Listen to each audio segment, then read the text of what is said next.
Light انداز میں اگر ہو تو نکال دیں گے. اس سے بہتر یہ کہ ہم دنیا میں صاف کر لیں, کسی دشمنی نہ رکھیں. اپنی ذات کے لیے کسی دشمنی نہیں رکھنا چاہیے. اور دو بھائی بن کر آمنا سامنا تختوں پر بیٹھیں گے, وہاں پر ایسا نہیں ہوگا جیسے یہاں پر جو ہے دلوں میں دشمنی ہوتی ہے, چہرے پر نظر نہیں آتی ہے. ایسے معاملات ہوتے ہیں وہاں نہیں ہوں گے. جب کسی کو اللہ کی اجازت کے بغیر سفارش کی اجازت نہ ہو سکے گی تو اس کو اندازہ کرنا چاہیے کہ سفارش کے بارے میں جو آج انسان کا تصور بیٹھا ہوا ہے کہ اللہ کی اجازت کے بغیر سفارش تو ہو ہی نہیں سکتی ہے, کہ سفارش کے بدلے یا سفارش پہ تکیہ لگائے کیوں بیٹھا ہوا ہے. اعمال اتنے اچھے کر لیں اور اللہ تعالیٰ سے مدد مانگیں. ہو سکتا ہے کہ اس کی رضا جوئی کے لیے جو انسان کام کیا, اس کی خوشنودی کے لیے جو بھی کام کیا وہ اس کے لیے کافی ہو جائے, بجائے ایسے ہی کسی پہ تکیہ لگائے بیٹھے. جسے اجازت ملے گی وہ شخص حق کی بات کرے گا اور سفارش بھی حق کے مطابق ہوگی. سفارش کے اہل حق کے ساتھ سفارش کرنے کے قابل رہیں گے تو اللہ نے انہیں اجازت دے گا. جس نے دنیا میں حق بات کہی ہوگی اس کے حق میں سفارش کرے گا اور وہ حق بات ہی کرے گا, اور وہ حق بات کلمہ توحید ہی ہوگا. یعنی جو کلمہ توحید پہ مرا ہے اور اللہ تعالیٰ جو ہے جانتا ہے کہ اس کے دل میں بہت کچھ تھا, وہ نہیں کر پایا, موت نے خاتمہ کر دیا ہے, تو اس کے حق میں جس کے حق میں اللہ چاہے گا تو ہم اس کے بھرے پہ بیٹھ جائیں گے تو نقصان ہی نقصان ہوگا. اب جس کے حق میں چاہے گا, جب چاہے گا, جس وقت چاہے گا, تو پھر وہ ہمارے حق میں ہوگا نہیں ہوگا. ایسے معاملات میں پھنسنے کی بجائے ہم اپنے رب کو منوانے کے لیے, اس کی خوشی کے لیے کام کریں. تو اس میں دو باتیں میں بیان کروں گی. ایک پوائنٹ تو یہ ہے کہ حق کی بات ہم کریں گے انشاءاللہ اور حق پر مرنے کی دعا کریں گے. تو اس میں اللہ تعالیٰ یہ کہے گا کہ تم اللہ کی خوشی کی خاطر کتنا صبر کے گھنٹ نگلے اور اللہ کی خوشی کی خاطر کتنی شکر گزاری سے اپنی دولت کا استعمال کیا, وقت کا استعمال کیا, عمر کا استعمال کیا اور جوانی کا معاملہ کیا. جوانی کیسے استعمال کی؟ اللہ کی خوشی کی خاطر دو کام بھی ہمیں کرنا ہے. زبردستی کا صبر کرنا نہیں ہے, زبردستی کا گھونٹ نگلنا نہیں ہے. اللہ کی خوشی کی خاطر کڑوے گھونٹ کو بآسانی نگلنا ہوگا. یہ بہت اہم بات ہے. یہ چیزیں آ جائیں گی تو نفس دب جائے گا. جب نفس دبے گا وَنَهَى النَّفْسَ عَنِ الْهَوَىٰ, ناجائز خواہشات کو نفس دبا دیا, نفس کو جو ہے اپنے قبضے قدرت میں رکھ لیا یا قابو میں رکھ لیا, فَإِنَّ الْجَنَّةَ هِيَ الْمَأْوَىٰ, تو صرف دیکھے گا وہ مومن جنت اس کا انتظار کر رہی ہوگی. مرنے کی دیر جنت میں پہنچ جائے گا انشاءاللہ.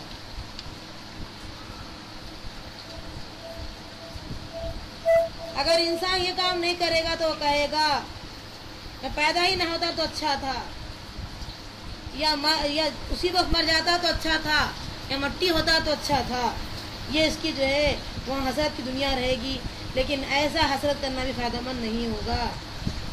وہ عمل نہ کرنے کے نتیجے میں دوبارہ نہ اٹھائے جانے کی جو اس کے دل میں جو خیالات تھے کہ دوبارہ نہیں اٹھایا جائے گا, یہ چیز اسے جہنم میں لے جانے والی بن جائے گی. اور وہاں اس کا ہزار طریقے سے سوچنا کہ اللہ اس دنیا بھر کا سامان میں جو ہے اپنے فدیے کے طور پر دے دوں تو چھٹکارا دے دے. نہ سامان ملنے والا ہے نہ چھٹکارا اس کو جو ہے ملے گا.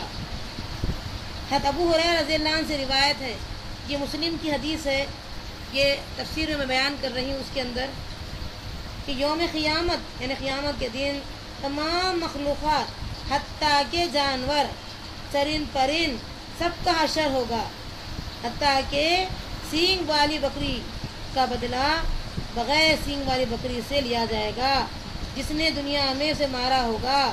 پھر ان سے کہا جائے گا تم پر جو ہے خاک ہو جاؤ. اس وقت کافر یہ تمنا کرے گا کاش میں بھی ان جانوروں کی طرح خاک میں مل جاتا, کیونکہ وہاں جو ہے بدلہ لیا جائے گا بے سینگ والی کا. تو پھر انسان کا کتنا باریک بلی سے بدلہ ہوگا. تو پھر انسان وہاں کہے گا جیسے جانور کے لیے کہا گیا خاک ہو جاؤ, وہ خاک ہو گیا, تو انسان کے بارے میں یہ کہا جائے خاک ہو جاؤ تو خاک ہو جائے. ایسی جو ہے حسرت رہ جائے گی وہاں پر.